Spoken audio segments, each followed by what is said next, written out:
रायबरेली समाचार चैनल को सब्सक्राइब करें। आज की बड़ी खबर, नए भारत के निर्माण में शिक्षकों की महत्वपूर्ण भूमिका। सुबुही खान। राष्ट्रीय शैक्षिकी महासंघ की तरफ से आयोजित की गई शिक्षकों की गोष्ठी। मुख्य वक्ता राष्ट्रवादी व सुप्रीम कोर्ट की वकील सुबुही खान और वरिष्ठ प्रचारक ओमपाल सिंह रहे अतिथि। रायबरेली। आजादी के चल रहे अमृत महोत्सव के तहत शनिवार को राष्ट्रीय शैक्षिकी महासंघ की तरफ से शिक्षकों की गोष्ठी का आयोजन किया गया। शहर के एक निजी होटल में आयोजित गोष्ठी की मुख्य वक्ता राष्ट्रवादी व सुप्रीम कोर्ट की वकील सुबुही खान और वरिष्ठ प्रचारक ओमपाल सिंह रहे। उन्होंने बताया कि कैसे करके राष्ट्र इंडिया से भारत की तरफ से अग्रसर हो सकता है। वक्ताओं ने जोर देते हुए कहा कि शुरू से ही भारत विश्वगुरु रहा है और विश्वगुरु बनने की तरफ फिर से अग्रसर है। उन्होंने कहा कि इसमें हम सभी लोगों को अपनी तरफ से 100% होना चाहिए। राष्ट्रवादी वक्ता सुबुही खान ने कहा कि शिक्षकों की नवराष्ट्र निर्माण में बहुत ही महत्वपूर्ण भूमिका हो सकती है। उन्होंने कहा कि राष्ट्र हमारा शुरू से ही भारत रहा है और हमारे संविधान का पहला अनुच्छेद भी भारत को ही परिभाषित करता है। हमें इंडिया और भारत के बीच में बहस करने वाले लोगों को अच्छे तरीके से बताना होगा। उन्होंने कहा कि आर्यकाल से ही अपना देश जम्मू द्वीप से फैला हुआ है और कन्याकुमारी तक को छूता है। उन्होंने कहा कि हमारे भारत को इंडिया कब बना दिया गया है, यह समझ में नहीं आता है। राष्ट्र पैदा होते हैं, बनाए नहीं जाते हैं। धर्म के मुद्दे पर उन्होंने कहा कि हम जो कार्य कर रहे हैं उसको कर्तव्य तरीके से करें, यही हमारा धर्म होना चाहिए। लेकिन धर्म के नाम पर राजनीति करने वाले लोगों ने धर्म ओरिजिनल में हमें ऐसा बांटा है कि आज हम लोग उस पर ही लड़ रहे हैं। उन्होंने कहा कि हमारा भारत आखिर क्यों सोने की चिड़िया कहा जाता है, इसके पीछे भी बड़ी वजह से है। यहाँ पर आपको प्राकृतिक रूप से जहाँ पूरा वातावरण मिलता है तो यहाँ की शांति भी दुनिया के अन्य राष्ट्रों को भा रही है। हमारी गाय माता भी हमें राष्ट्रीय बनाती है।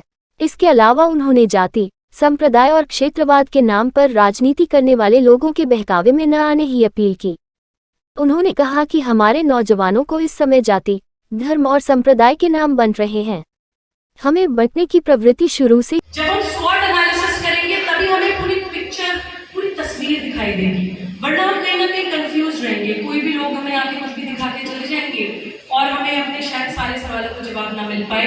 लेकिन जिस दिन हम स्वॉट एनालिसिस कर लेंगे उस दिन हमें वो जवाब मिल जाएगा कि भारत विश्वगुरु क्यों था, या भारत विश्वगुरु आज क्यों नहीं है, और भारत विश्वगुरु पुनः कैसे हो सकता है। इन सवालों के जवाब हमें वो स्वॉट एनालिसिस करने के बाद मिलेंगे।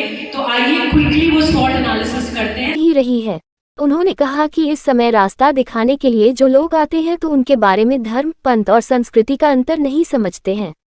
वहीं वरिष्ठ प्रचारक ओम प्रकाश सिंह ने कहा कि हमारे देश का झंडा शुरू से ही बुलंद रहा है और भविष्य में भी बुलंद रहेगा। उन्होंने कहा कि हमारे नए भारत को समझने के लिए पहले अतीत को समझना होगा। इस मौके पर राष्ट्रीय शैक्षिकी महासंघ की तरफ से 7 सैनिकों व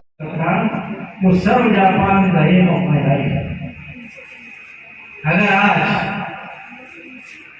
28 अगस्त 27 अगस्त 2022 भारतवर्ष के सैकड़ों विश्वविद्यालयों के लाखों छात्रों को प्रश्न दिया जाए, मैं गारंटी से कह सकता हूँ उत्तर ये नहीं आएगा तो सर्व भारतवर्ष से नहीं पाएगा।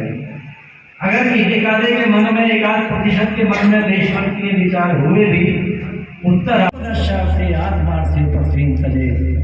अंग्रेजी के विचारक ने भी अनुवाद करते हुए इसको लिखा है, Man's higher progress consists in series of subordination of his higher self to his lower self। इसका वही अर्थ होता है जो तजे निकम पुरुषार्थ से क्या होता है। कोई भी भ्रम नहीं है जीवन का लक्ष्य निर्धारित करने में। और इसलिए जब इंडिया से भारत की ओर विषय आता है तो इस पर विचार करते समय भारत के विषय विचार करना पड़ेगा। भारत आखिर है क्या? आर्यवर्त भारत को ही कहा गया है। पूरा महाभारत आप पढ़ेंगे, देखेंगे, सुनेंगे, दुनिया के